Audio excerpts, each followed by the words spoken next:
Ang mga pulong nga nagahatag sa kinabuhi nga walay katapusan. Juan Kapitulo 6 versikulo 60 hanggang 71.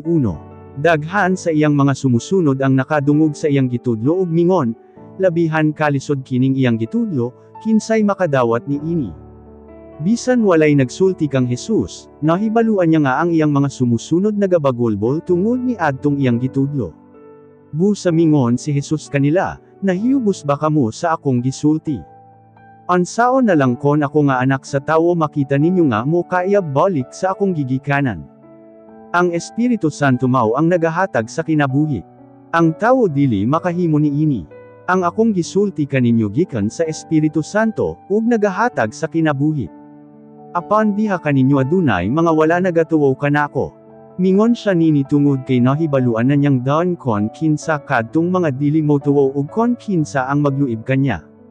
Ug midugang siya pagingon, mao kini ang hinungdan kon nga nung nagingon ako kaninyo nga walay makaduol kanako kon dili itugot sa amahan. Sukad ni adto, daghan sa mga sumusunod ni Hesus ang mibiya ug wala na mokuyog kanya. Busa mingon si Hesus sa iyang 12 ka apostoles, mobiya ba usab kamo kanako? Mitubag si Simon Pedro kanya, Ginoo, kang kinsa pa man kami moadto. Ikaw lang ang nagtudlo mahitungod sa kinabuhi nga walay katapusan.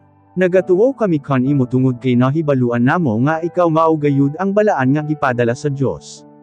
Mingon si Hesus kanila, dili ba gipili ko kamong 12? Apan anak sayawa ang usa kaninyo. Ang gitumong ni Hesus mao si Judas nga anak ni Simon Iscariote. Kay bisan tuod si Judas usa sa 12 ka mga apostoles, siya mao ang magluib kang Hesus.